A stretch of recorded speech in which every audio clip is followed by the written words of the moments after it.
공군 비행사였습니다. 그리고 월남전에 참여를 했다가 포로로 잡히게 됩니다.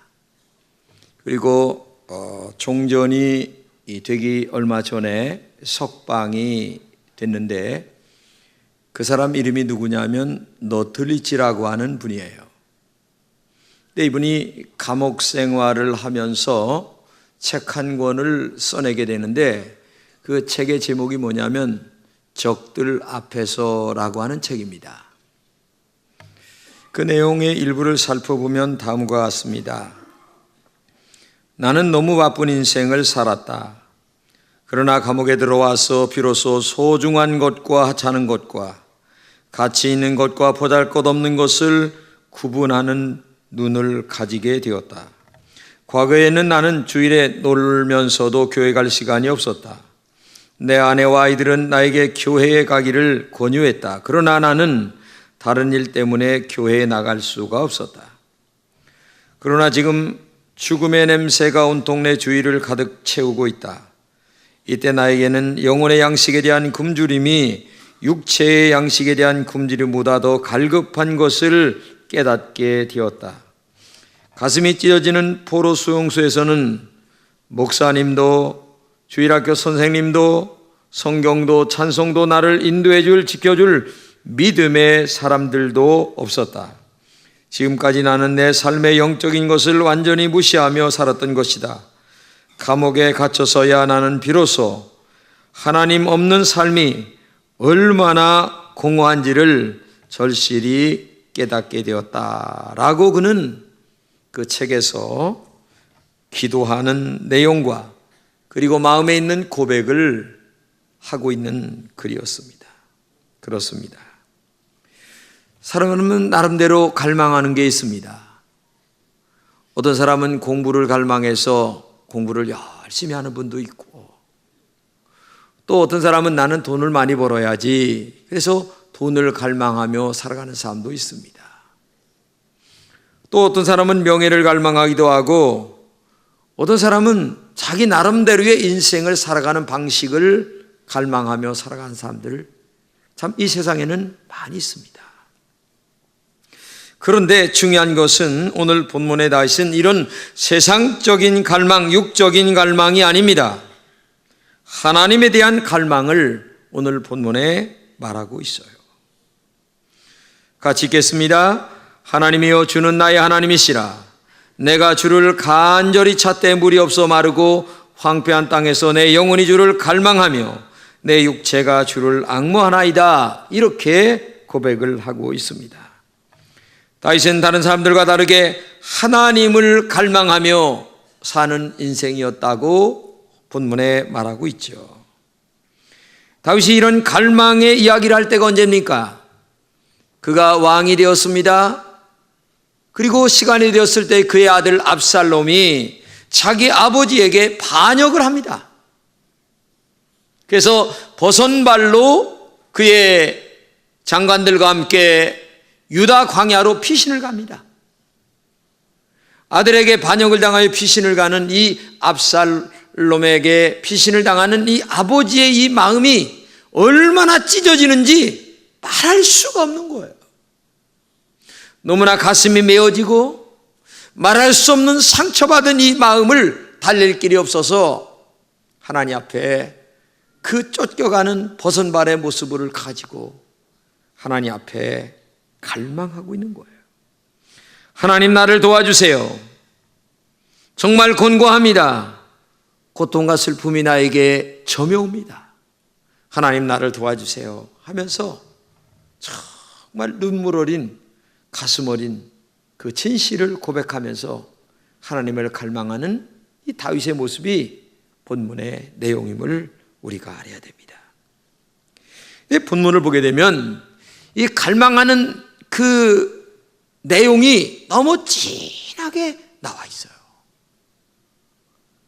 첫째는 물이 없어서라고 얘기합니다. 여러분, 사람은 물을 먹어야 살거든요. 근데 물이 없다고 생각해 보세요. 한마디로 얘기하면 죽는다는 얘기예요. 그러니까 지금 다윗이 물이 없어서라고 하는 말에 의미는 내가 지금 죽을 지경이 됐습니다. 너무나 힘듭니다. 내 가슴이 찢어집니다. 지금 하나님밖에 나를 도와줄 사람이 없어요. 이런 의미거든요.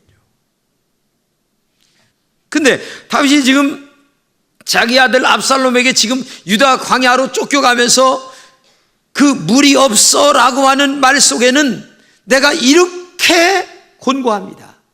너무나 고통스럽습니다. 그러니 내가 무리 없는 것처럼 하나님을 지금 찾고 있습니다.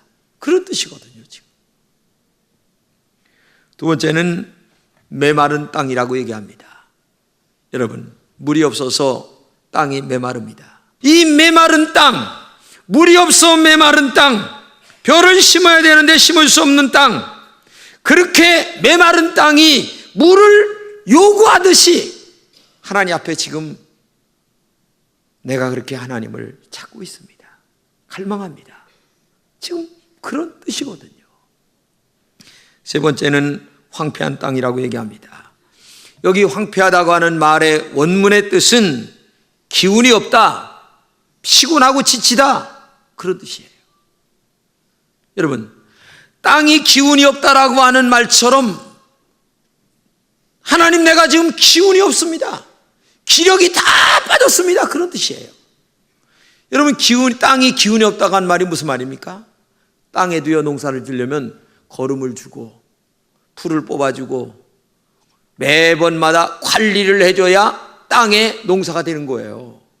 그런데 지금 북한 땅 하도 빼먹기만 하고 거름 안 주지 난리 났습니다.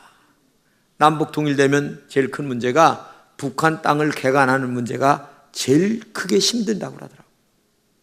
오랫동안 거름을 줘야 되고 거름을 주면서 농사를 빼먹어야 되는데 줄 거름이 없는 거예요. 그러니 우리나라는 농사만 치면 다 풍작이거든요. 근데 북한 땅은 농사 져보세요. 빳빳하게 올라와서 겨우 몇십 알 정도 농사가 져지니 왜? 기운이 없는 거야. 땅에 기운이 있어야 됩니다. 사람도 기운이 있어야 됩니다. 젊은 사람들도 기운이 있어야 됩니다. 그래야 오늘 아침에 열심히 일하다가 그 밤에 잡니다. 기운이 있으면 내일 또 일어나서 또 일을 합니다. 사람은 잘 먹어야 되는 거예요. 잘 먹고 기운 차리고 열심히 일하고 이렇게 살아야 되는데 땅에 기운이 없어서 곡식이 시들시들해지는 것 마냥 이 다윗이 지금 그런 심정이라는 거예요. 그러니 이 다윗의 이 심정이 얼마나 기가 막힌가를 여러분 알아야 됩니다.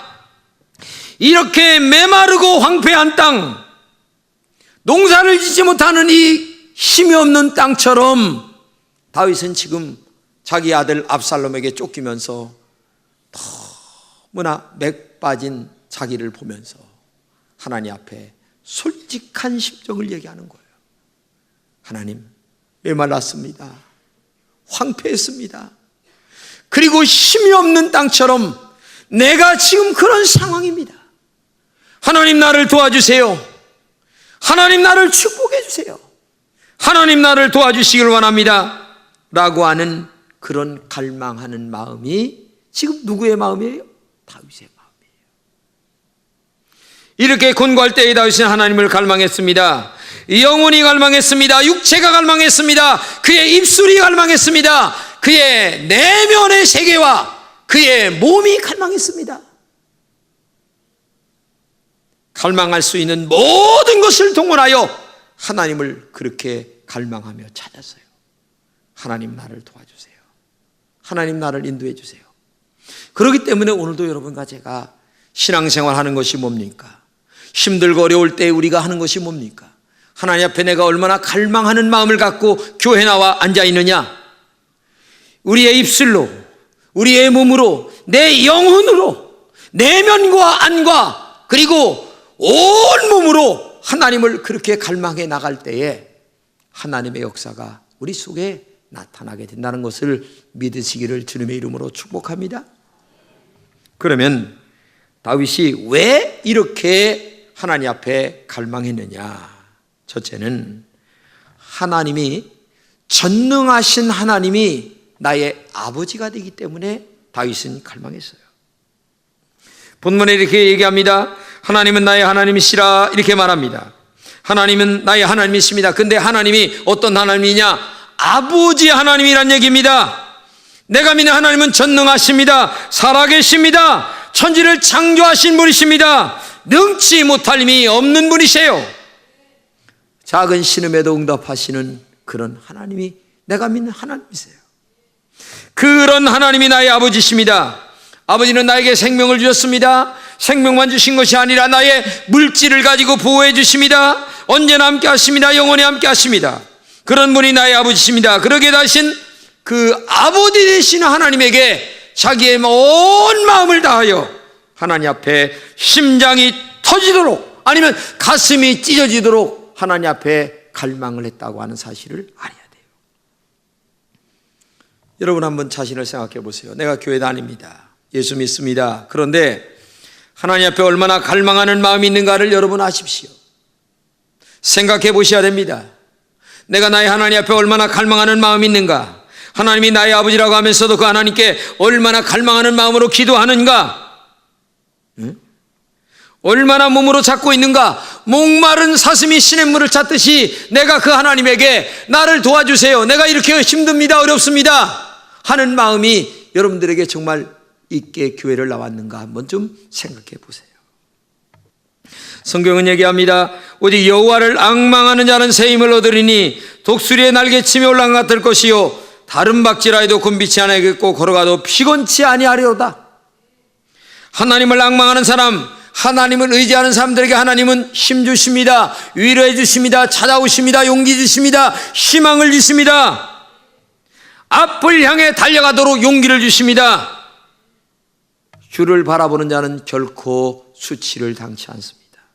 하나님께서 도와주세요. 새로운 힘과 능력을 주십니다. 그렇기 때문에 오늘도 여러분과 제가 신앙생활이 뭐냐? 그것은 한마디로 얘기하면 하나님을 앙망하는 것이다. 하나님을 갈망하는 것이다. 하나님을 간절하게 찾는 것이 신앙생활이에요. 미국의 39대 카테 대통령의 자서전을 보게 되면 이런 얘기가 나옵니다. 나는 인생의 위기를 당할 때마다 다음에 세 가지 방법을 언제나 선택했다. 첫째가 뭔지 아세요? 자기 성찰이에요. 어려움이 있을 때마다 자기를 다시 누구를 원망하는 게 아니라 내가 나를 돌아보고 내가 무엇을 잘못했는가. 두 번째는 뭐냐? 상황 분석입니다. 왜 이런 결과가 났지? 하면서 상황을 파악하는 거예요. 그리고 세 번째는 하나님 앞에 기도하는 것이었다고 얘기하고 있어요. 그의 최후의 선택은 하나님 앞에 간절히 기도하는 것입니다. 우리도 마지막에는 생명을 주하시는 하나님께 하나님 나를 도와주세요. 내가 모든 것을 맡기오니 하나님 나의 앞길을 인도해 주세요 하면서 하나님 앞에 간절하게 갈망하는 마음, 기도하는 마음, 기도하는 생활, 이것이 우리에게 절대적으로 필요하다는 사실을 알아야 됩니다. 기도하는 것이 갈망하는 것입니다. 기도할 줄 모르는 사람 하나님 앞에 울기도 해야 됩니다. 하나님 앞에 눈물을 흘리는 우리를 하나님은 긍휼히 여겨주세요. 하나님에 대한 갈망은 우리를 축복으로 이끄시는 영원한 축복의 통로라는 사실을 기억하면서 여러분과 제가 매일 저녁에 매일 새벽에 하나님 앞에 나와 갈망한다면 하나님의 놀라운 기적적인 역사가 나타나게 될 줄로 믿습니다. 마치 다윗의 아들 압살롬이 말을 타고 가는데 머리가 나무 끝에 이게 걸린 게 이상한 일 아니세요? 하나님이 그런 역사를 만드시는 거예요. 그렇기 때문에 오늘도 여러분과 제가 신앙생활이 뭐냐? 하나님을 갈망하는 것이다. 왜? 그분은 나의 아버지 하나님이 되시기 때문에. 두 번째는 하나님의 권능과 영광을 보기 위해서입니다. 내가 주의 권능과 영광을 보기 위하여 이렇게 얘기합니다. 여기 주의 권능이라고 하는 말은 군대라는 말입니다. 하나님의 힘을 얘기하는 것입니다. 다윗이 하나님 앞에 갈망하는 것은 하나님이 자기에게 역사하는 군대와 같은 강한 하나님의 능력을 체험하기 위하여 내가 갈망할 때 하나님은 군대처럼 나에게 역사하시는 그 하나님을 경험하기 위하여 지금 갈망한다는 거예요. 여러분, 갈망할 때 하나님이 군대와 같은 힘으로 우리에게 역사하시는 줄로 믿습니다. 그렇기 때문에 오늘도 여러분과 제가 하나님의 군대 같은 힘을 경험하기 위하여 갈망해야죠. 두 번째는 주의 영광을 보기 위해서 이렇게 얘기합니다. 영광이라고 하는 말은 풍부와 다량, 아니면 소와 양이 많음을 얘기합니다. 다른 말로 얘기하면 질적으로 아주 좋은 것, 숫자적으로 많은 것, 한마디로 얘기하면 질과 내용이 굉장히 풍부한 것을 얘기하는 거예요. 한마디로 주의 영광을 보기 위해서라고 하는 말은 하나님의 위대하심을 보기 위하여, 하나님의 살아계심을 경험하기 위하여 우리가 하나님을 갈망해야 되는 거예요. 마치 아브라함이 100세에 아들을 낳는 것을 보기 위하여 갈망하라, 그런 뜻이에요. 다니엘이 풀무불에 들어갔지만 머리털 하나 상하지 아니하고 하나님의 건짐받는 역사를 보기 위하여, 마치 종이었던 요셉이 하나님의 인도를 따라 국무총리가 되는 것처럼 바로 주의 영광이라고 하는 말은 그러한 의미가 있다는 사실을 기억하고, 정말 우리 여러분들 부탁합니다. 갈망하세요. 하나님을 찾으시길 바랍니다. 그래서 주의 영광을 한번 여러분의 삶에 보여지는 은혜가 있기를 주님의 이름으로 축복합니다. 세 번째는 하나님은 나의 도움이시기 때문이라고 말합니다. 본문에 이렇게 얘기합니다. 나는 주의 도움이 되셨습니다. 이 세상에서 정말 나를 도우시는 분이 누굴까요? 물론 부모님이 도와주시죠. 형제들이 도와주십니다. 자식이 도와주십니다. 그러나 다 그런 것만은 아니에요. 진짜 나를 도와주시는 분은 살아계신 하나님, 전능하신 하나님, 아버지 되신 하나님만이 나의 진정한 도움이 되심을 믿으시기 바랍니다. 이 세상에서 믿을 수 있는 분은 오직 우리 아버지 하나님뿐이에요. 아버지 하나님은 사람처럼 변하지 않습니다. 어제나 오늘이나 영원토록 동일하십니다. 성경은 말합니다. 이스라엘의 지존자는 거짓이나 변개함이 없으시니 그는 사람이 아니심으로 결코 변개치 아니하심이다, 이렇게 말합니다. 하나님은 절대 변함이 없어요. 하나님 말씀대로만 살면, 하나님의 말씀대로 순종하기만 하면 그 사람의 앞길은 하나님이 축복해 주시는 줄로 믿습니다. 하나님의 사람들은 정말 전능하신 하나님을 보면서 이 병든 시대를 보고 하나님을 갈망해야 합니다. 하나님의 뜻을 성경대로 이루지 못하는 이 오늘의 이 시대를 보면서도 갈망해야 합니다. 내 가정의 문제를 보면서도 갈망해야 되고, 성도들이 성도답게 살지 못하는 내 자신이나 아니면 목사가 성도를 볼 때에도 왜 믿음으로 살지 않을까라고 하는 이것을 보면서 갈망하지 않을 수가 없어요. 청주 시내에 있는 작은 우리 같은 교회는요, 무슨 문제가 있어도 관계없어요. 근데 여러분, 요새 신문에 보게 되면 서울의 큰 교회 문제 때문에 신문에 나는 거 보고 전 잠이 안 와요. 왜냐? 그런 일 때문에 선교를 얼마나 막고 있는지. 전 교인이 다 그런 줄 알잖아요.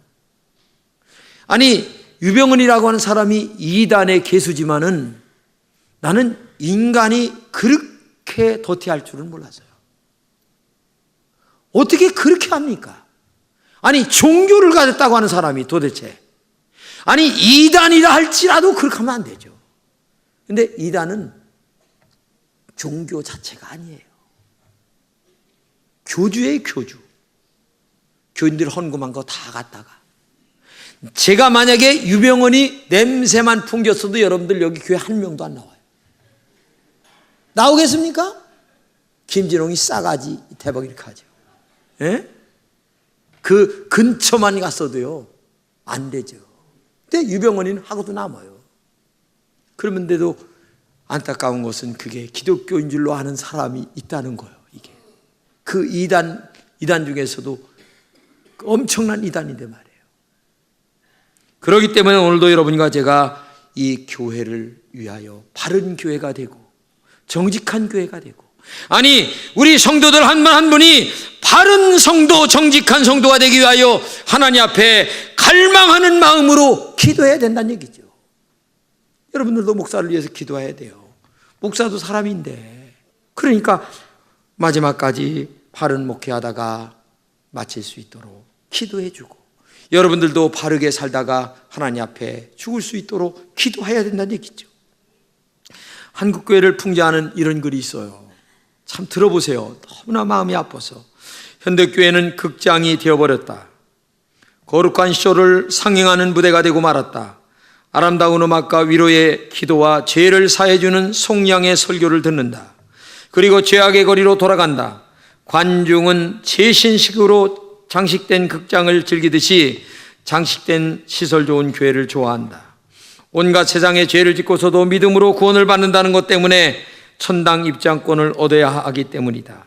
그래서 교회로 사람들은 줄을 지어 속량의 은혜를 받기 위하여 유랑교인이 되어간다. 교인은 관중이 되어간다. 보수를 받고 예배극을 돕는 단원은 늘어가고, 진정한 희생의 사랑의 성도는 날로 수요가 줄어가고 있는 것이다. 현대교회를 비판하는 글인데, 제가 이 글을 보면서 참 마음이 아프더라고요. 목사에 대한 이야기, 교인에 관한 이야기, 귀만 즐겁게 하는 설교만 듣고 은혜 받았다고 하는 그런 말을 하고 돌아가는 교인들, 하늘처럼 믿음으로 살고 하나님의 말씀대로 살라고 하는 소리를 싫어하는 이 시대입니다.